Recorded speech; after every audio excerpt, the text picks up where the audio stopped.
Good afternoon. Hi. Welcome back. We hope that you've been enjoying all this intellectual food for the soul all day, and you're in for more of a treat. I'm Shireen Rutman. I'm the Associate Director of the 92nd Street Wine Nursery School, and it is my absolute pleasure. You've heard from Dr. Lydia Soifer earlier today as the most animated and incredible speaker. I'm going to give you the highlights of her bio, but you can find the rest of it on our website, so go back and look and watch the morning again. Dr. Lydia Soifer is a language pathologist, is the assistant clinical professor of pediatrics and faculty member in the Early Intervention Training Institute at the Albert Einstein College of Medicine. Dr. Soifer is the director of the Soifer Center for Learning and Child Development. As a parent educator, teacher, trainer, and staff developer, she specializes in the needs of children with deficits in learning, behavior, and communication. Please put your hands together and give a rousing, warm welcome to Dr. Soifer. Oh, there's a lot of you out there. Okay. For those of you who were here this morning, there's something new under the sun. That new thing is some people have a bob, some people have an upsweep, some people have a flip. I have a Joanne Deek. Never met her before in my life, and we're fast friends. She did my hair in public. All right. What we're going to be talking about now is the expansion of language. Obviously, it's a topic that means a great deal to me. And because we are talking with nursery school teachers, what we want to be able to do is talk about how to make more room for conversation in our classrooms so that we're talking with more of the time and talking to instead of talking at. So we want to recognize that communication between student and teacher, between teacher and teacher, is an endlessly enriching process. So we're going to be thinking today about the interaction of language and play and communication. And so I'm going to be going back and forth between language play, language play, language play. This is to what I was alluding this morning, that there are multiple components of language. And we see them as a dynamic interaction. There's not receptive and expressive on opposite sides. Rather, language is an active, rule-governed system. It's a dynamic system. And if you're going to have a difficulty in one area, the chances that there's going to be a vulnerability on the other side as well. I'm doing this a very, very long time, 40 years.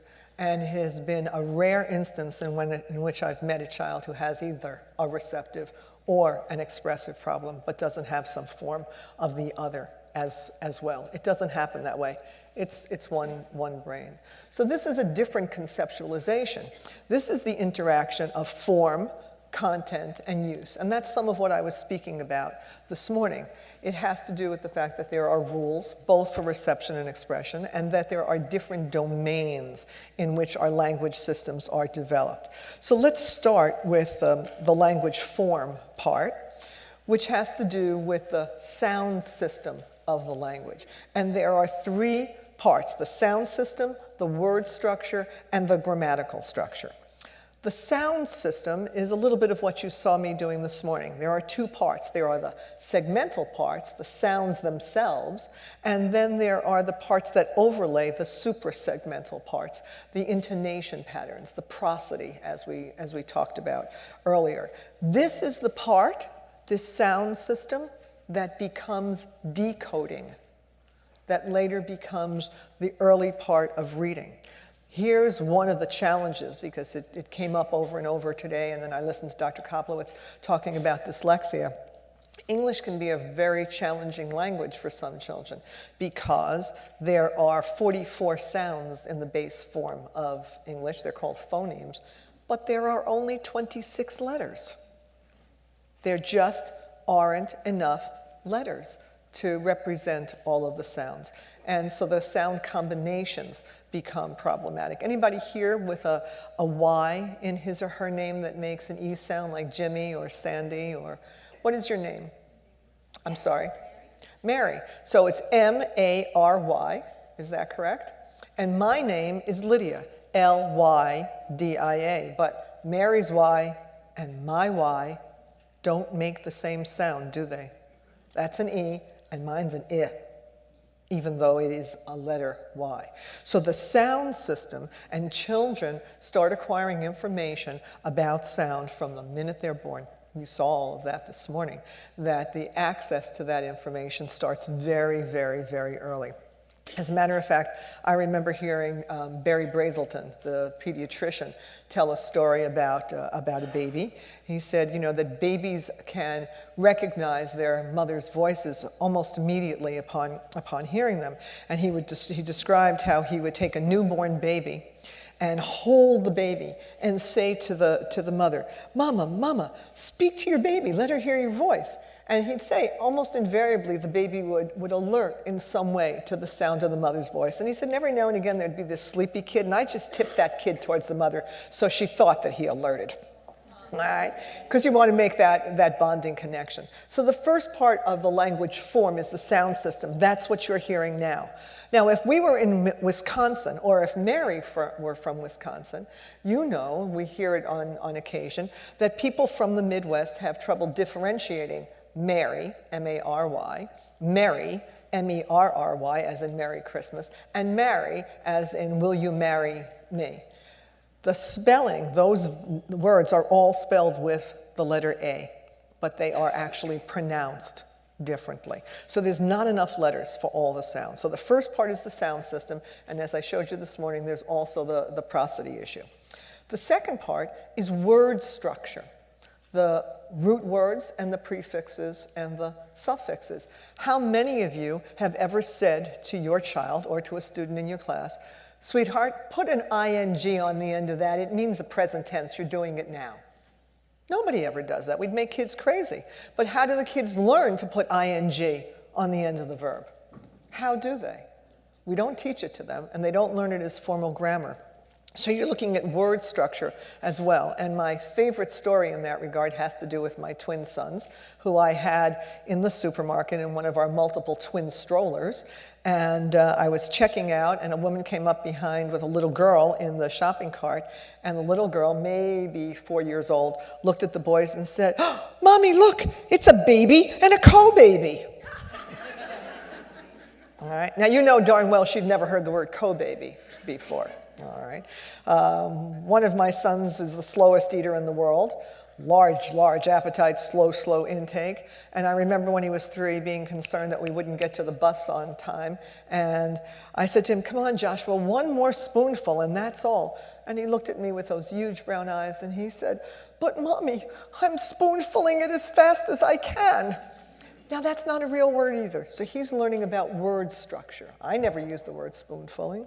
And then there's grammar, putting the words in the right order. That's what I'm doing now. You're understanding my pattern of speech. I'm putting the right prefixes and suffixes on words, and I'm putting the words in the right order.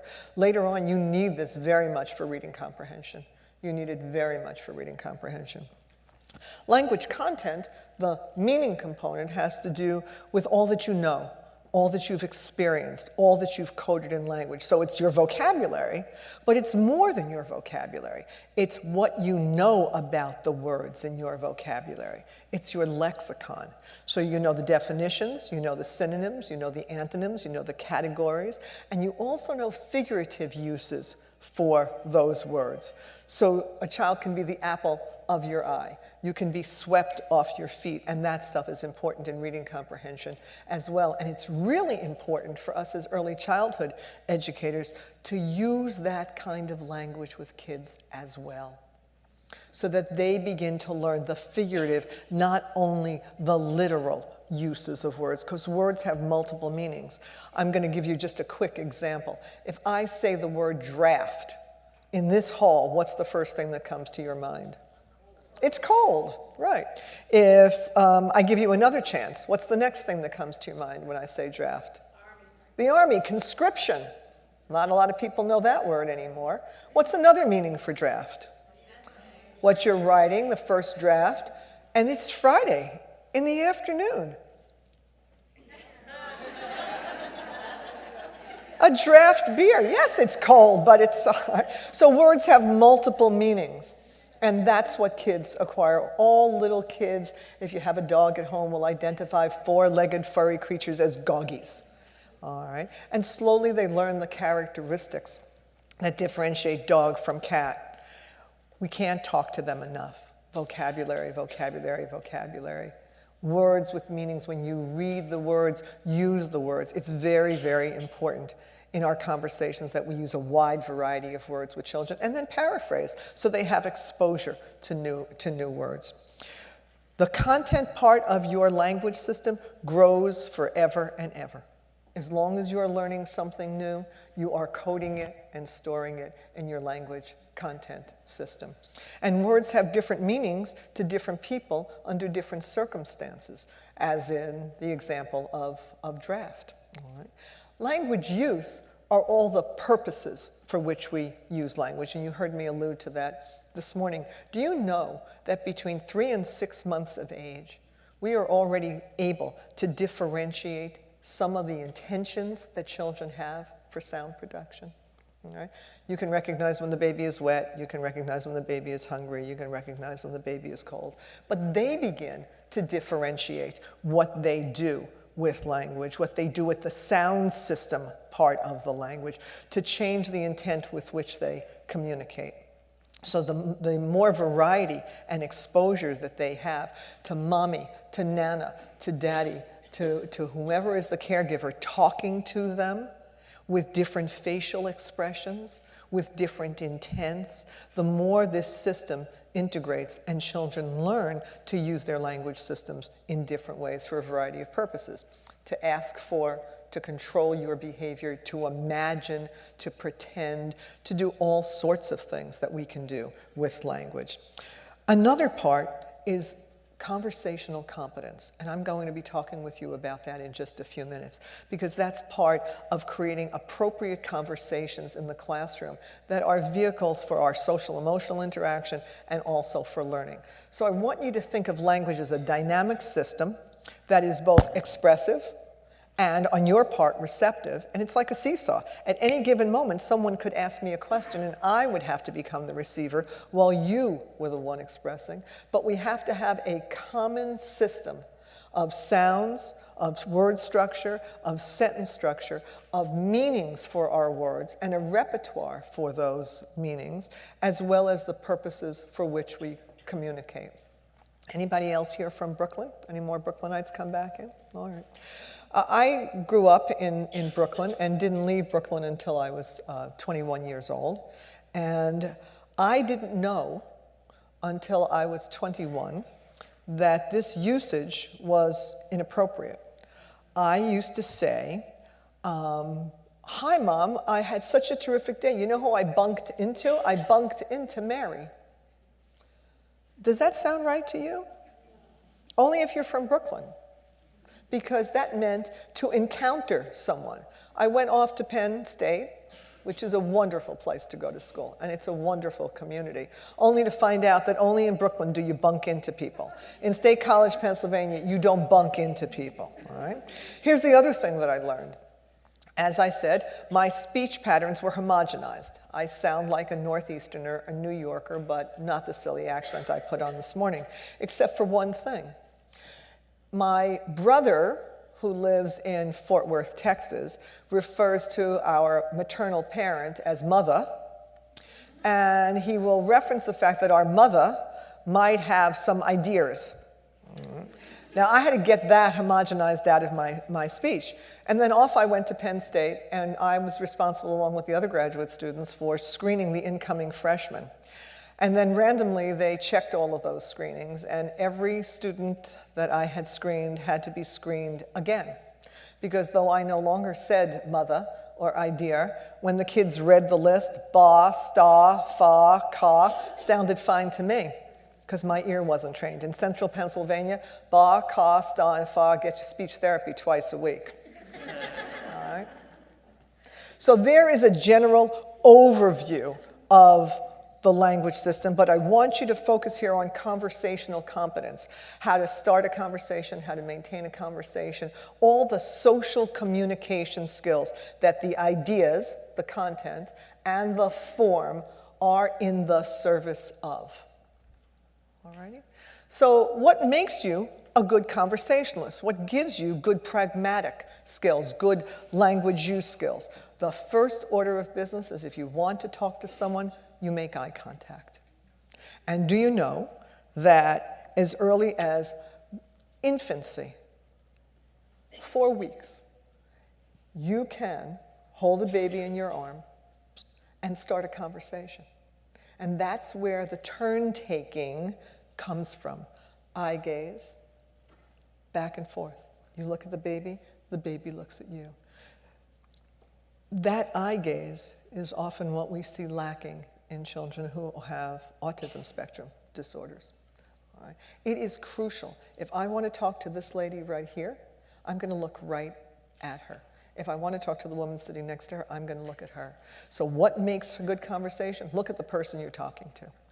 Know how to initiate a topic, all right? And do it in a way that makes you accessible to other people. If I were to approach any one of you and say, hello, I'm Lydia Hannah Seufer. I am the director of the Seufer Center. I'm an assistant clinical professor of pediatrics at the Albert Einstein College of Medicine. It is so very nice to meet you. You'd be calling Dr. Koplowitz to come back in and take care of me. That's not an appropriate way to initiate a topic. But if I say to you, hi, it's nice of you to come and spend the day here at the 92nd Street Y. I'm Lydia Seufer. Did you have any questions for me? That's more appropriate. How we initiate. Hi, how you doing? And we do that in different registers. You don't greet everyone in the same exact way. All right? Hi, honey. He's not my honey. If I say hi, honey, to a stranger, it's inappropriate. So you have to have the proper eye gaze, the proper skill in initiating a topic that is appropriate, and then you have to know how to take turns. All right? You can't monopolize the floor. If you talk too long, other children walk away from you. They don't want to listen anymore. And you have to know how to maintain the topic. Would somebody be kind enough to ask me a question, please? Ask me any WH question you'd like. What do you think of the Common Core learning standards? The Common Core learning standards, that's actually very, very interesting because Common and Core both start with the letter C. And the letter C is a very favorite letter of mine because I was always very big on Charlie Brown. I thought that Charles Schulz was an interesting person, and actually Charles, now there's a name that I really love. Actually, I wanted to name my son Russell Charles, but he's very glad that I did not. What about you? Right. So topic maintenance, being able to stay on the subject. And so you look at the person, you initiate a topic, you take turns. Keep in mind that the number of turns that you take are supposed to be equal to the number of years you've lived. When you're a little kid, you expect a 2-year-old to stay on a topic for 2 turns. You know what a turn is? It's like a lap. You go to the wall, you come back. That's only half a lap getting there and wheezing for a few minutes. When you come back, you've done a lap. A turn is ask a question, answer a question, make a comment, respond with a comment. So the number of turns that we expect of little kids are essentially equivalent to their age in the preschool years. And they have to be able to stay on a topic. They also have to be able to clarify when it isn't clear what they meant. And when you've heard some references this morning to word-finding difficulties, not always being able to find the word that you want when you need it, that's not ever supposed to happen to little children. For those of us in this thing called middle age, it happens all the time. I have a lot of words, I just don't always know where they are anymore. All right? So, and you also have to provide what is called affective signaling, which is hard to do here at a distance from all of you with bright lights in my eyes, but I'll try. I'm going to look at someone, I'm going to focus on someone in the audience, and I'm going to show her that I'm really interested in her.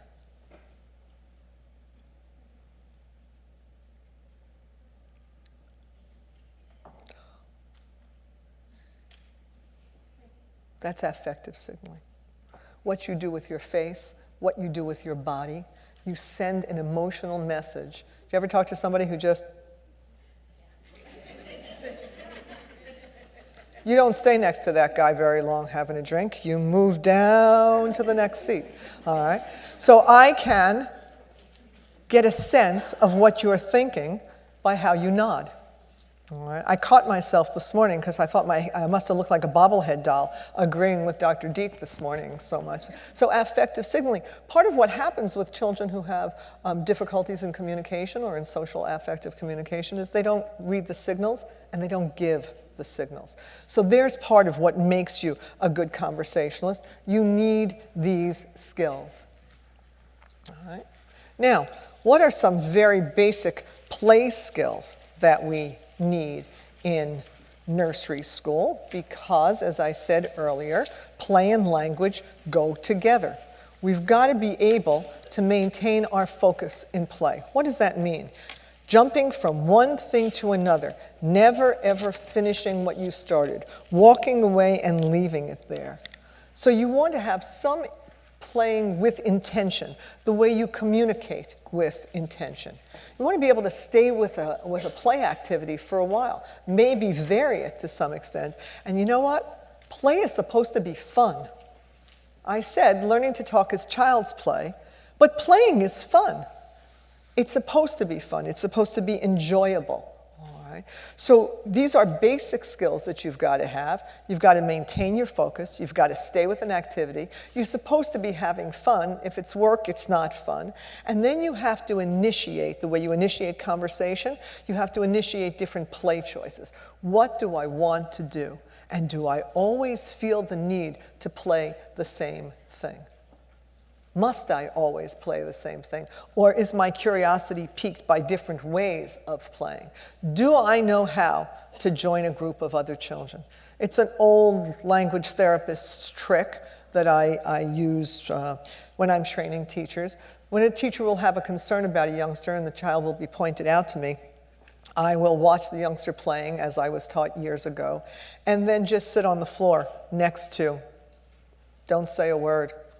I just start using some of the same materials and commenting to myself, but out loud, about what I'm building and what I'm doing and why I'm doing it.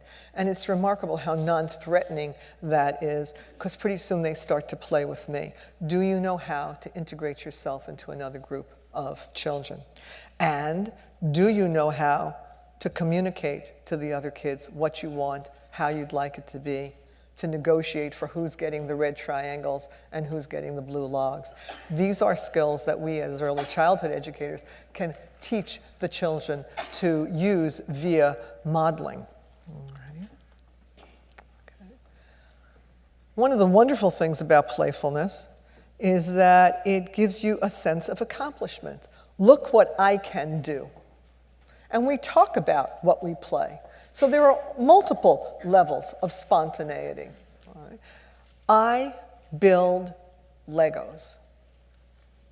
If you were to look at the Soifer Center website, what you would see is how I spend my free time, such as it is. The Eiffel Tower, the Taj Mahal, the Tower Bridge, the Statue of Liberty.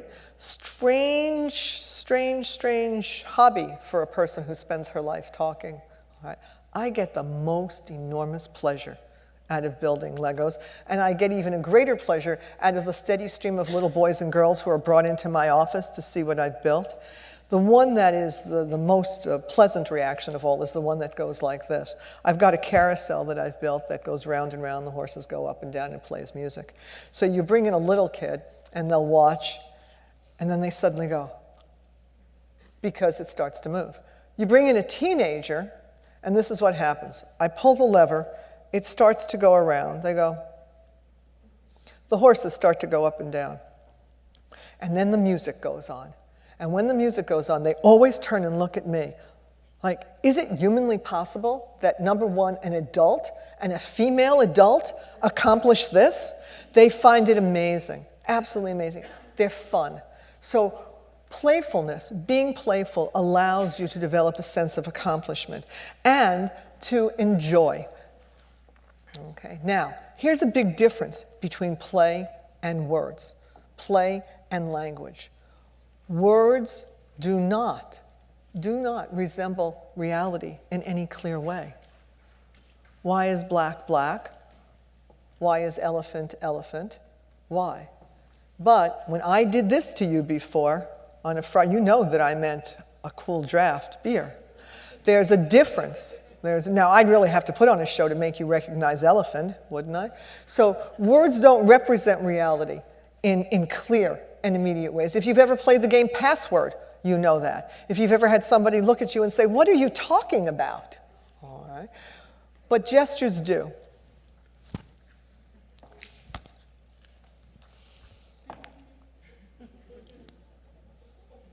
All right. In addition to which, words are conventional. We have to agree on them. If I were queen of the world and decided that all peaches were now to be called apple, except my world is only as big as my living room, how confusing it would be if I went to the greengrocer and asked him for a pound of Honeycrisp peaches.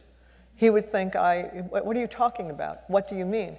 You know what's really terrific? You don't have to buy expensive toys. You need cardboard boxes, tissue boxes, paper towel rolls, toilet paper rolls. Kids can represent them as anything they want. Anything they want. Play, representational play, can be done in whatever imaginative way you think of it. Words have to be combined in sentences in an organized way, or you don't understand what I mean.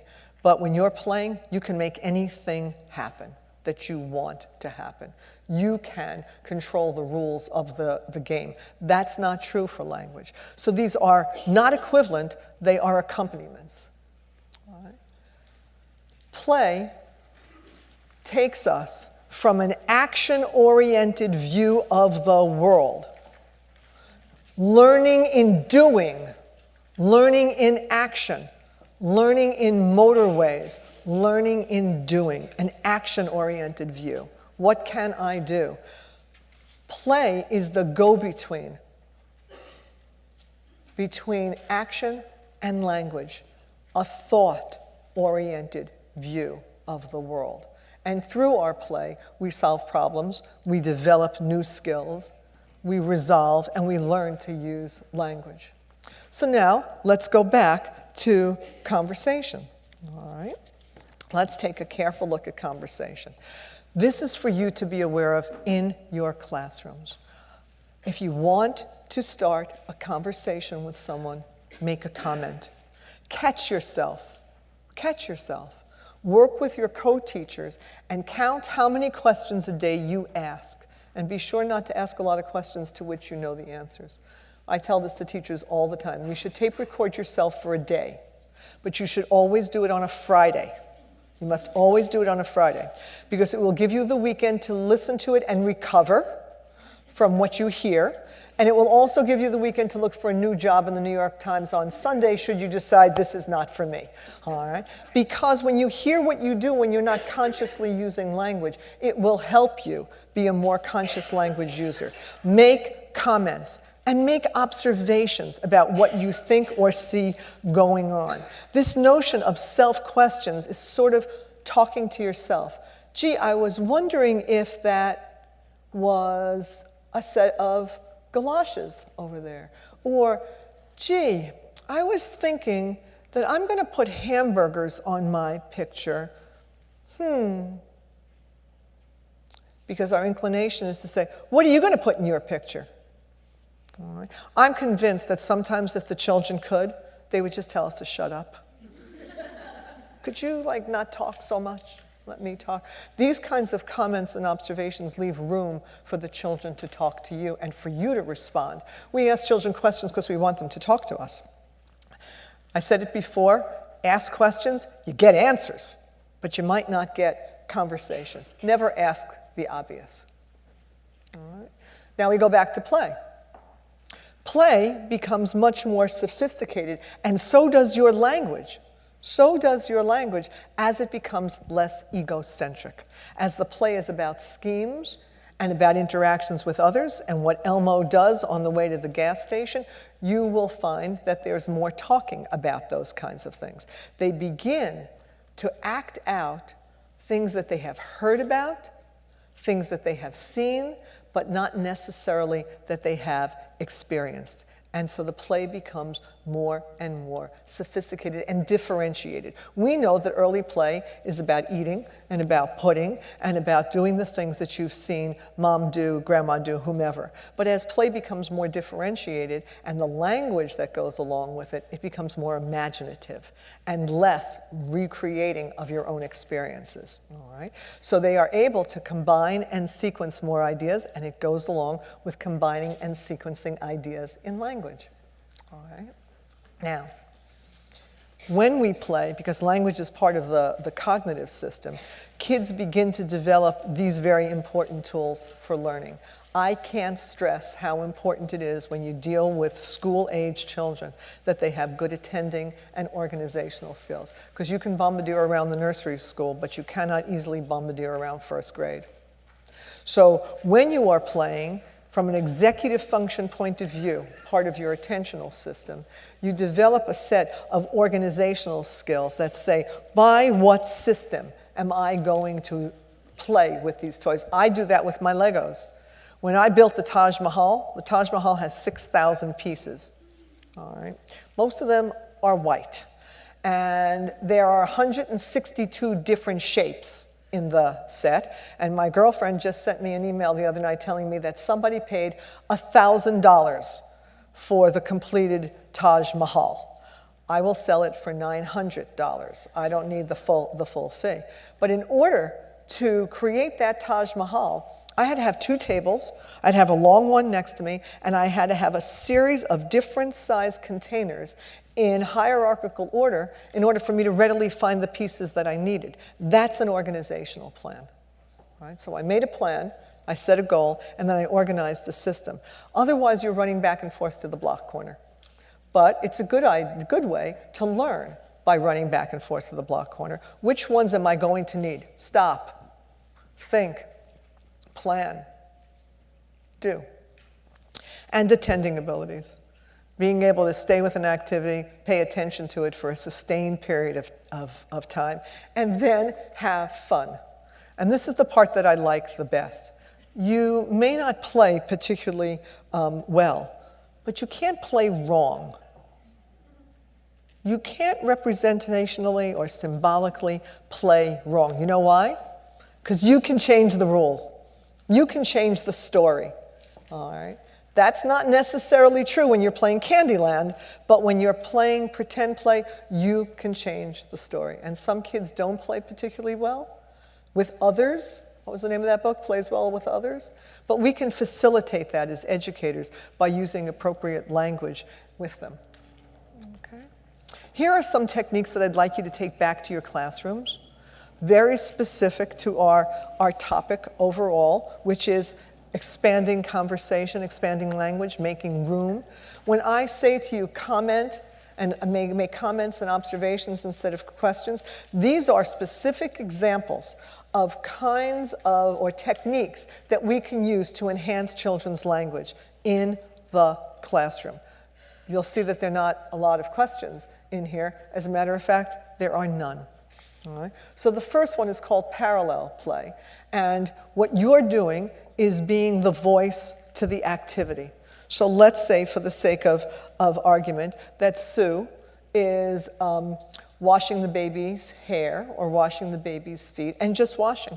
But by you coming by and using a parallel discourse, a parallel talk, it will help her, one, talk to you because she'll acknowledge what you're doing, but it also puts words to the actions.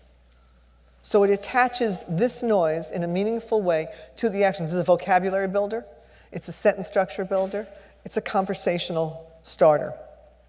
You can describe without a question. Whoa, that's really big.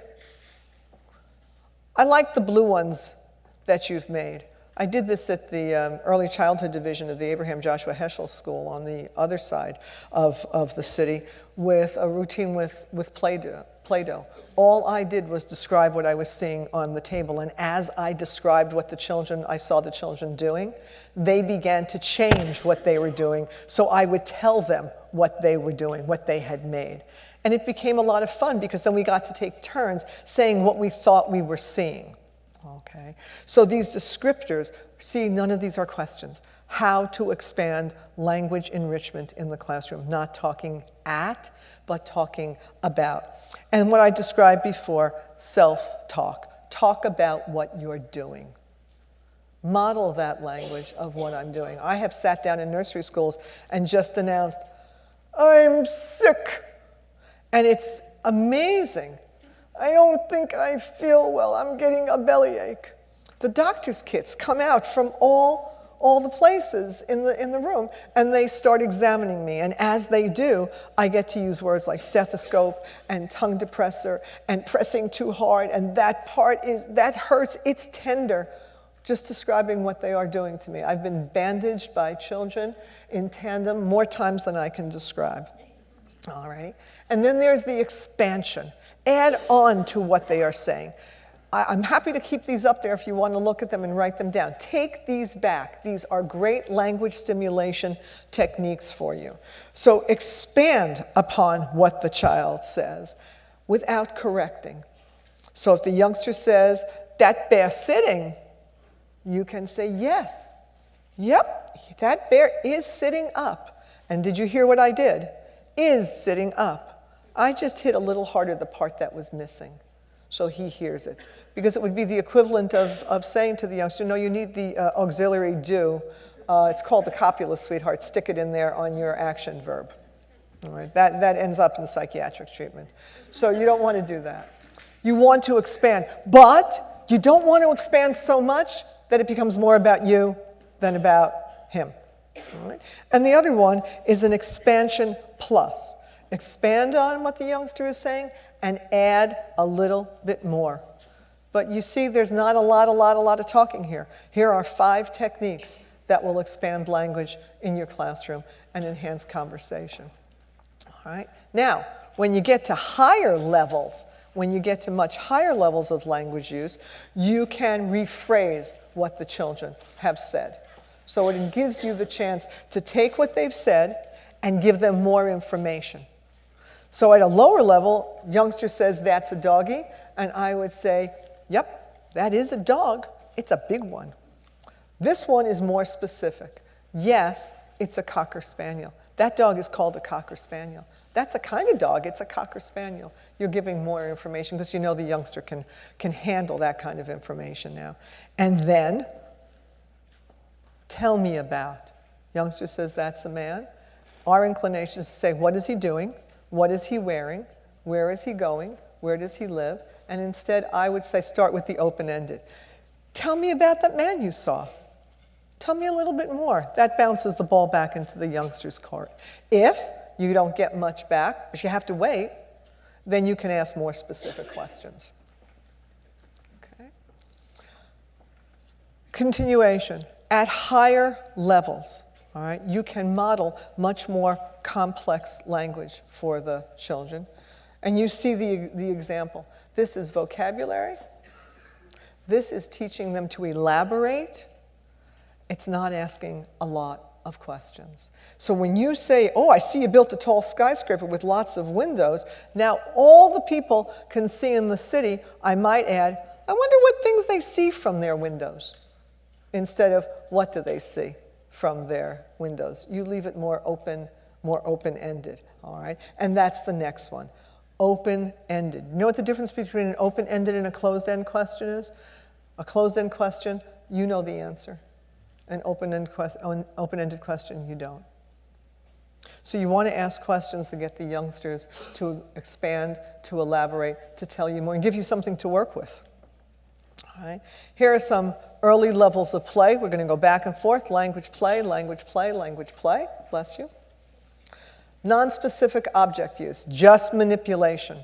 Many, many years ago, I encountered a little boy who was about 30 months old. And I had an array of toys on a ledge in one of the rooms in our center.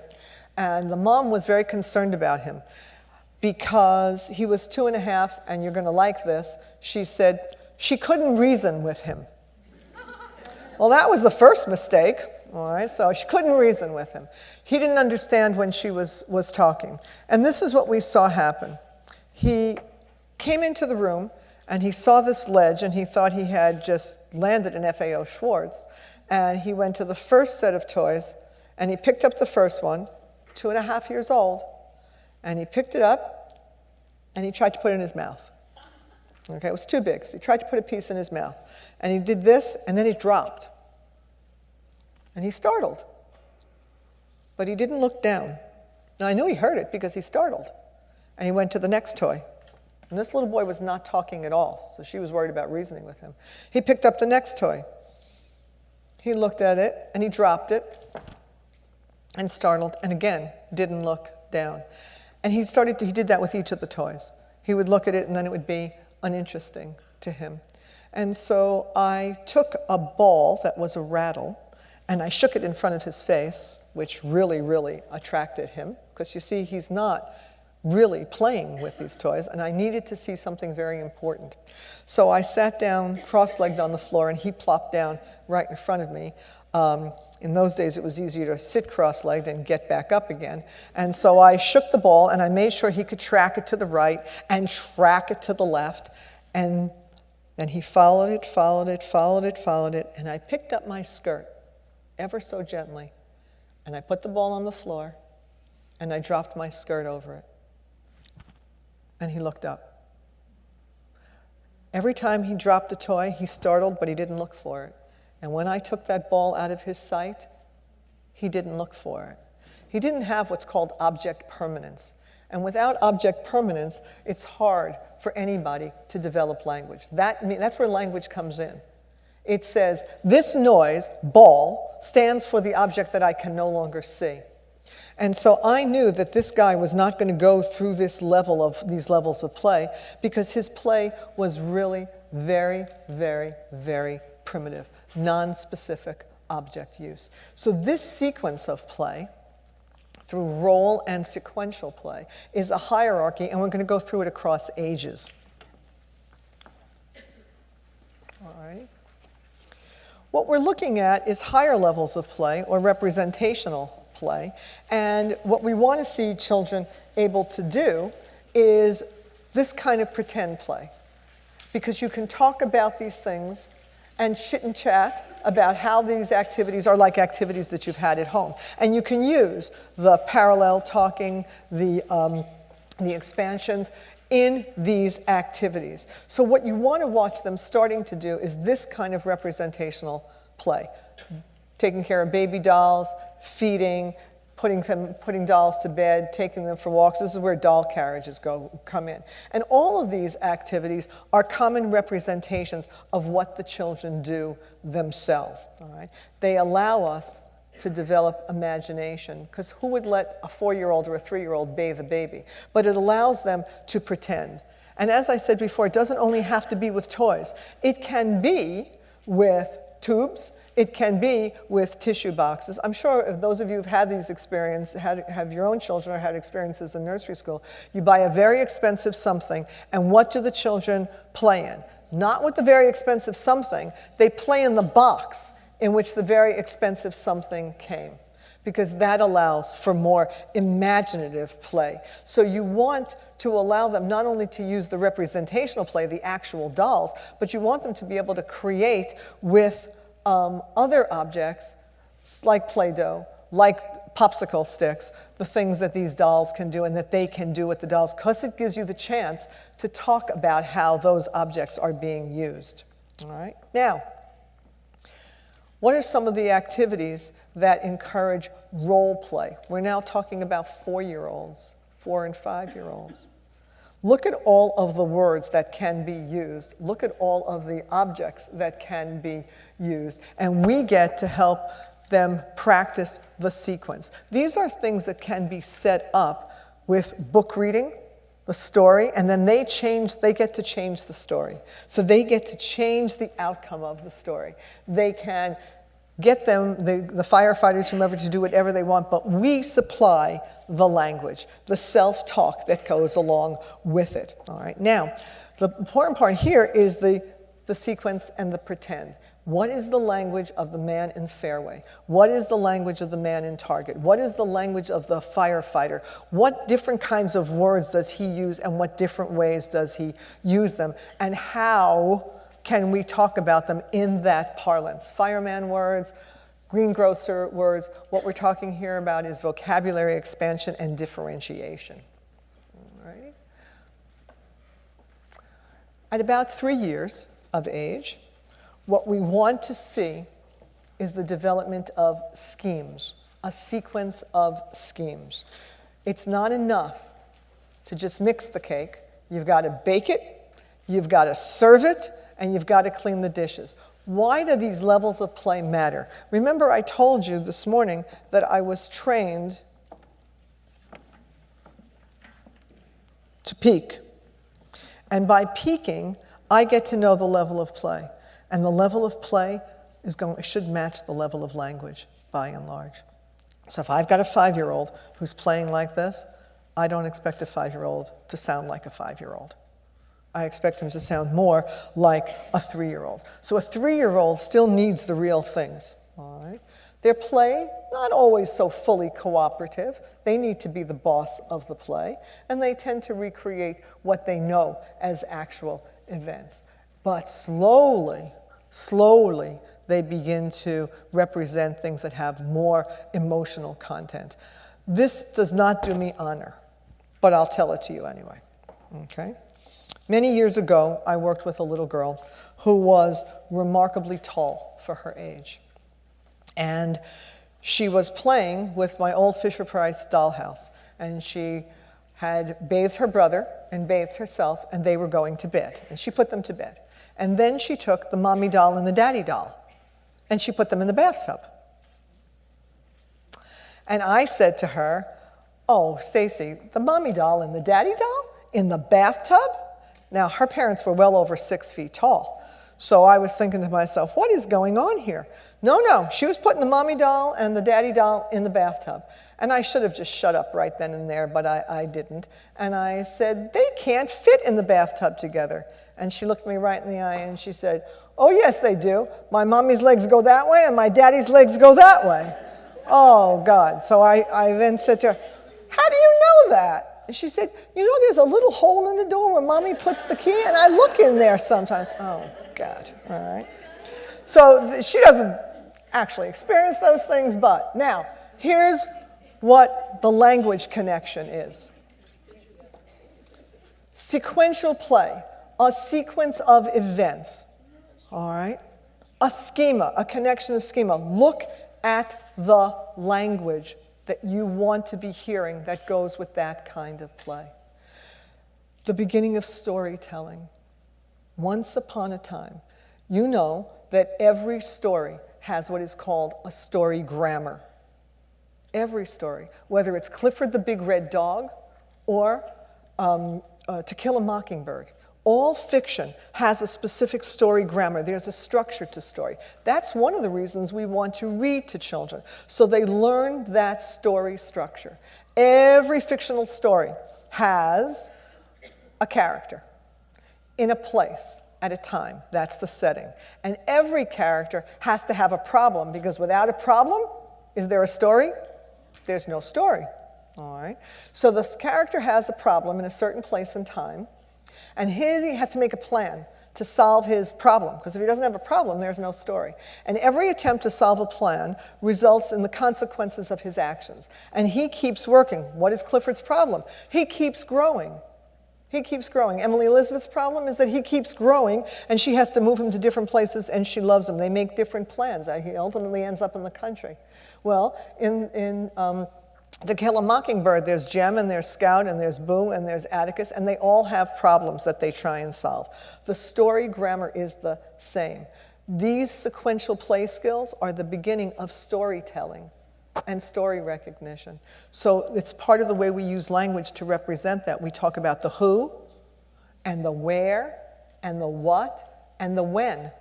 So it becomes part of the comprehension system and the structure. In addition to which, What you see here, I know it must seem a little bit strange, but now I'm thinking about that circle called form, and this is hearkening back to grammar. Sequential play and the development of grammar give you past tense and future tense. It's the language of planning.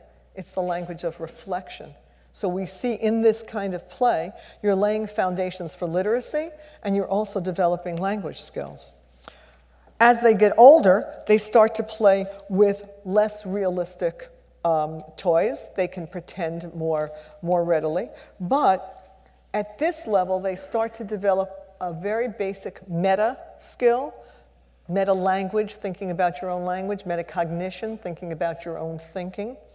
This meta skill is being able to think about their language and a little bit reflect on it, to make up words, to use words in specific intentional ways, to give dialogue to the puppets or to the dolls themselves. They get, as it says, personalities. There are good creatures and bad creatures, and nice guys and bad guys, and good doctors and not such nice doctors. The not such nice doctors give you bad needles. The nice doctors give you Band-Aids. All right. So what you're looking at is the change, the advancement, the sophistication of the play, and the concomitant change in the language that the kids use. And as you can see, the socio-dramatic play now begins to expand, and it's more interactive kind of play. Look what happens. Look what happens. By now we have a more sophisticated kind of play, and if you match up the language to the play level, you're going to see color names coming in, you're going to see shapes coming in. Dialogue is given to the toys. They make up scenes. They make up the stories. This is the foundation of later reading comprehension. Now, by the way, nonfiction doesn't read, as you know, the same way that fiction does. There's a different structure. We're talking in story grammar about fictional materials, all right? Look at the change in the verb. The early verb forms have to do with actions, but there's another kind of verb. For example, may I have a volunteer? Who's brave? Not a single soul in the whole auditorium is brave? I can't see you. Thank you. All right. We're going to try something because there's a different kind of verb form that begins to appear. See if you can identify what that verb form might be. If we often think of verbs as actions, to dance, to wave, I'll spare you my singing, verb as action. But I'm going to ask you a question, my grateful volunteer, and I am going to give you the option of answering my question, yes, no, or maybe. Okay? I'll say a sentence and ask you a question. Amanda promised Bill that she would go to the park with him. Did Amanda go to the park with Bill? Yes, no, or maybe. Maybe. Another one. Tom believes that Michael is a great ball player. Is Michael a great ball player? Yes, no, or maybe. Maybe. You see, these are verbs of internal state. They're not action verbs. Promise implies that you will, but it doesn't mean that you did. Believe doesn't necessarily imply the truth, that it is absolutely so just because you believe it. I know that Mary can spell her name. Can Mary spell her name? Yes, because I know it.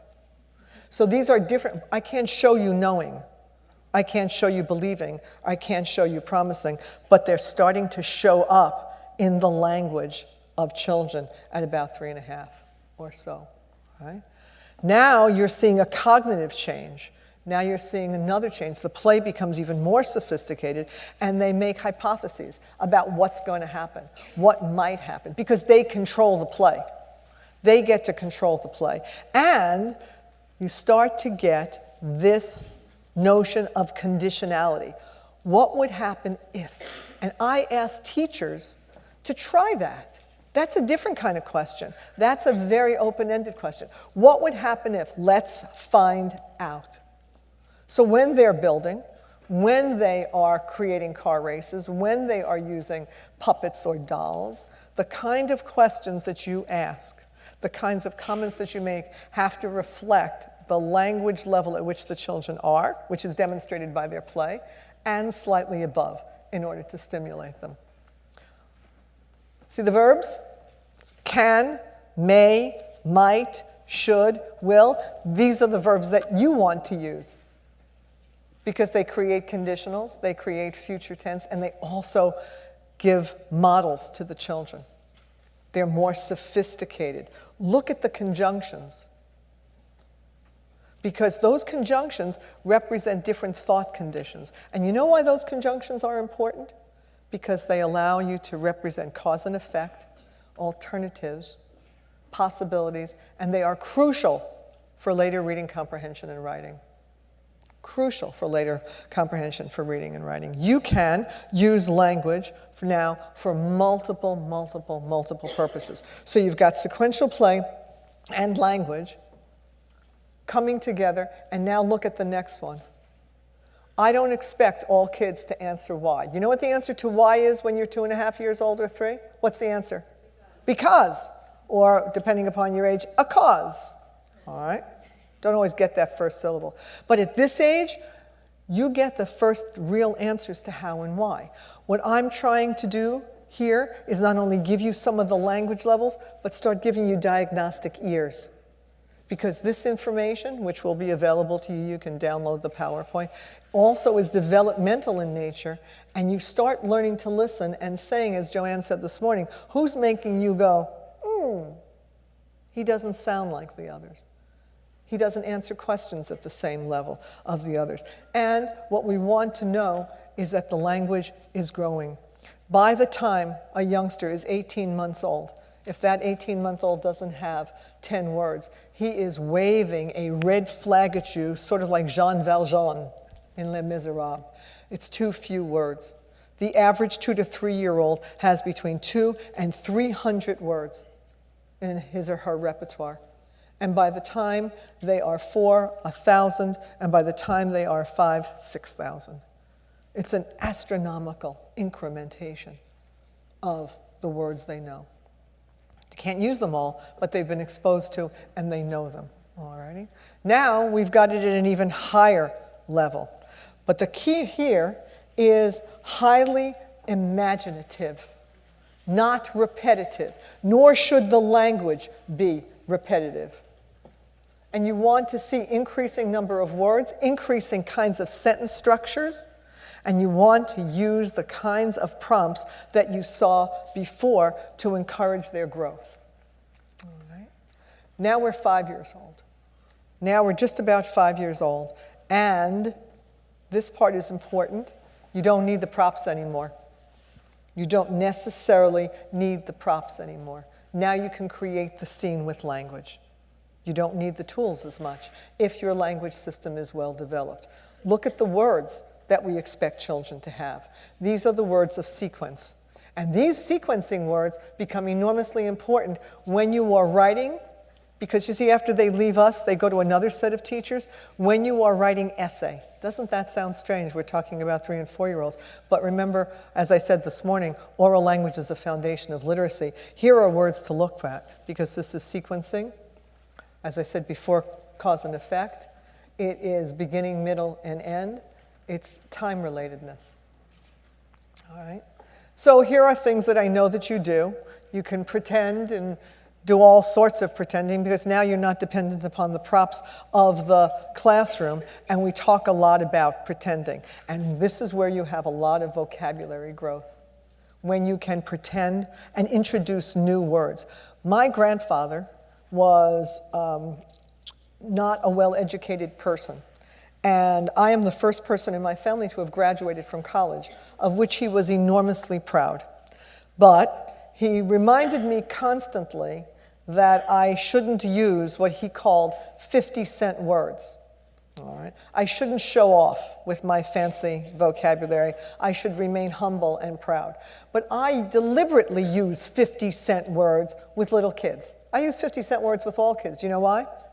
Because I want them to be alert to their own comprehension.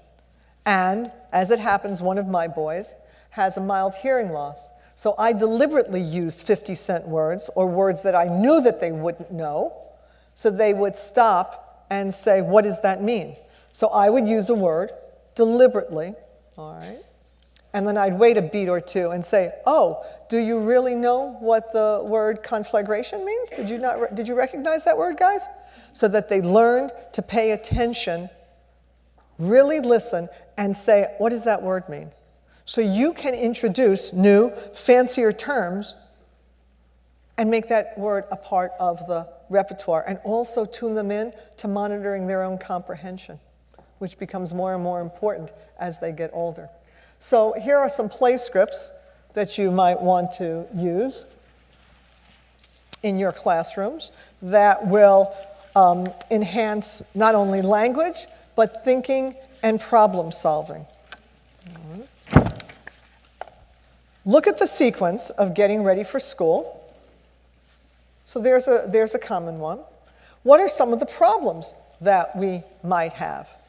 You can help create that and just think of the richness of the language that you can use with the children.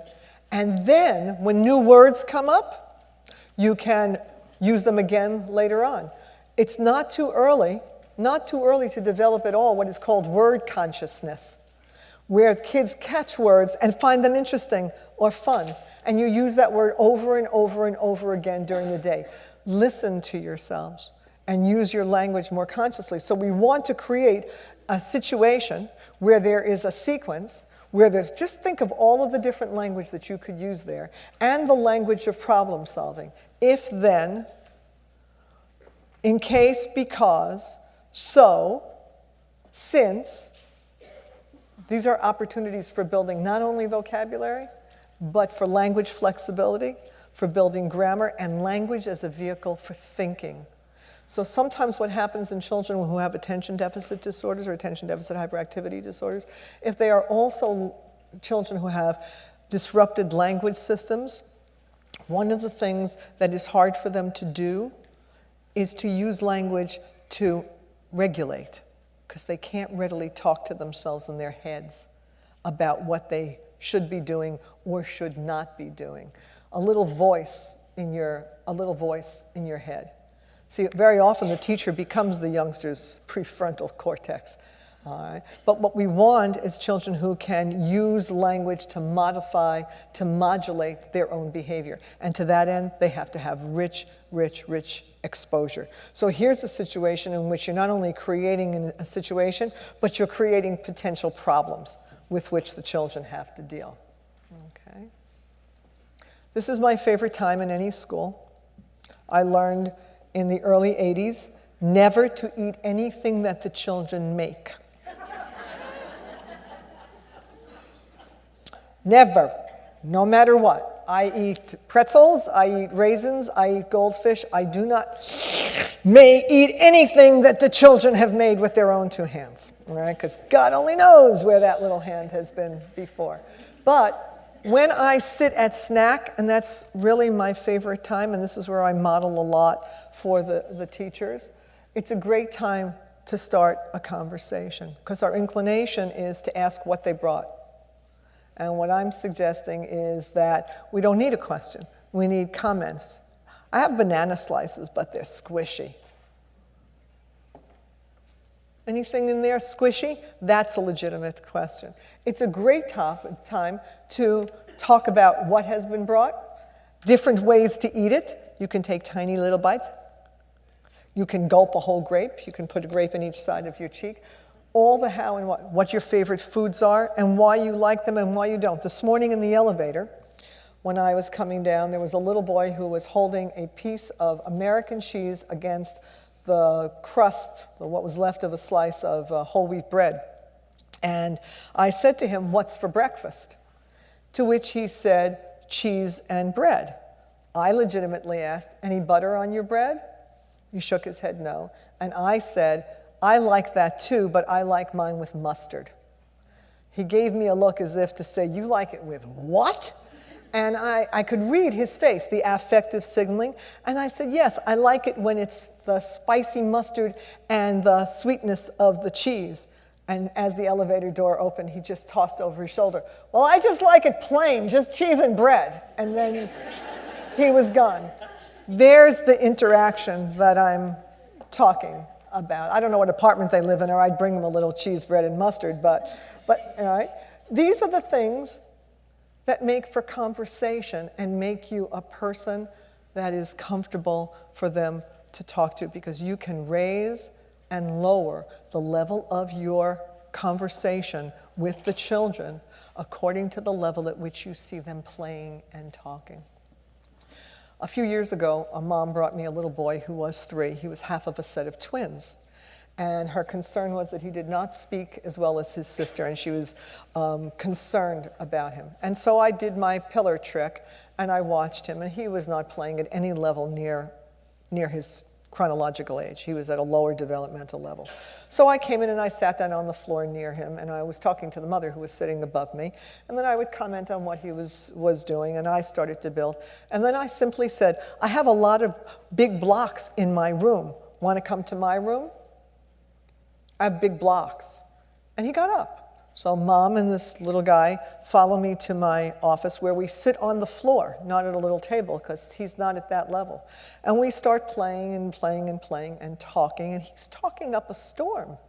And the mom looked at me and said, "What are you doing?" And I wasn't sure what she meant at first. I said, "I'm sorry." She said, "What are you doing? He doesn't talk that way. What are you doing?" She'd never heard him talk so much. Why? Because he's half of a set of twins who are 3. She can talk to the sister like a 3-year-old, and she talks to him like a 3-year-old. I was talking to him like the 2-year-old that he was developmentally, and he was talking back to me as a result. Because most of the time, whew, people were over his head. And she thought I was doing something magical and mystical, and over the next several months, we taught her how to adjust the level of her language to be at his level, so he was more responsive to her. We have that power. The most powerful thing in the world, to me, is the ability to communicate. And how we control this massively complex system of form, content, and use in the social emotional construct of play with little people. Everybody's talked about how you ought to be paid more. And I agree. But I have watched parents on many occasions come into my office. It's often on bank holidays that I see this, where the father will stand and look through the two-way mirror, and I'll be doing a running commentary about what's going on, and he'll say to me, "They're sitting in there and playing. I'm paying you to play with my kid?" But learning to talk is child's play. And to do it right is extremely, extremely complex. You have to be on, listening, thinking all the time. And I'll say to the fathers then, it's much harder than it looks. And trust me, we'll teach you to do it, and you'll be happy to pay her to do what she's doing, because it's going to be hard for you to do. All right? I want happy kids. I want happy, communicative kids. And my life's work has been devoted to making kids effective, confident, able, and to really, really, really enjoy words and ideas, and to have fun while they're playing. The corollary to that is I spend most of my time now in teacher training programs, training and mentoring teachers, how to have diagnostic eyes and ears, how to have an awareness of their own language skills, to give this extraordinary gift of language and communication to the junior league. You lay the foundation, we lay the foundation for their future success as communicators and as students. Thank you all very much for lingering. I'll take any questions you have. So now it's 4:24. Those of you who have dates for go right ahead, but if you have any questions, I will be happy to take them. Yes, ma'am. I'm going to ask it again. What do you think is the common core scale? I think that this country is enormously diverse. And that I think that creating common core standards is going to be really, really hard to effect. Because you know what I see? I go to a lot of CSEs, Committees on Special Education, Committees on Preschool Special Education, and part of what I see is it's the same law, but it's interpreted differently in all different places. So I think it's good to have an essential core of things that we all need to learn to be good thinkers, but I don't want it to take away teacher creativity and dynamism. I don't want it to change the way we teach in different communities. So when you try and impose one thing on everybody, it can be, I think, frustrating. By the same token, I go to schools where I see extraordinary teaching and learning because there's a clearly developed curriculum, and I go to another school and I think, oh my goodness gracious. So this is a pluralistic society. I don't know that there's one thing that fits all sizes. Another question. Yes? So for children who are English language learners, Yes. does that progression change in how, if a child is capable of more advanced play in their own language, how do you still scaffold their English? The question is about English language learners who have more sophisticated play and language in their own language. The play level won't change. The play level will reflect the developmental level of the child and the language there. That's a perfect opportunity to use the second language to attach it to the play activities. You just have to be able to scaffold up and to modulate down so that you're not over their heads. I can speak Spanish to a not very quick 4-year-old. But after that, I'm completely out of luck. So I'm careful. And now I'll tell you an interesting story about a little girl who came to our office. Her older siblings, she had 4 older brothers. The family was from Madrid. And what was interesting in this family is that they never spoke English at home. They spoke only Spanish, Castilian Spanish. The first boys, the eldest boys, did not learn a word of English till they went to school. But now there are 4 brothers and this little girl, who I will tell you was known as La Princesa. Porque the 4 brothers were at her mercy, and she had her father so completely wrapped around her finger that it was unbelievable. So she had some exposure to English, but she was completely Spanish speaking. She was 3 and change. She was in the waiting room waiting for her brother who was having a lesson.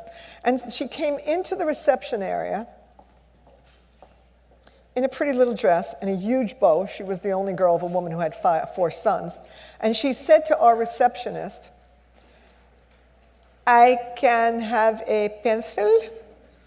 Her mother had taught her in Spanish how to ask for a pencil in English. The little girl doesn't speak English. But the receptionist doesn't speak Spanish. So in comes Victoria, who says, "I can have a pencil?" So she said it so well, my receptionist said to her, "Victoria, you need to say please." Victoria doesn't understand a word of English. So she looks at her again with big eyes and says, "I can have a pencil?" And again, poor Marcia looks at her and says, "Say please, Victoria." I don't speak much Spanish, but I managed to say to her, "Victoria, dile por favor." Whereupon this little girl looks at my receptionist and says, "I can have a pencil, please?" So she already knew. If I had said to her, "Victoria, do you realize that even if I said this in Spanish, do you realize that she doesn't speak English, she doesn't speak Spanish, and that's why you translate it?" The kid would say, "¿Qué?" She wouldn't know what I was talking about, but she already knew.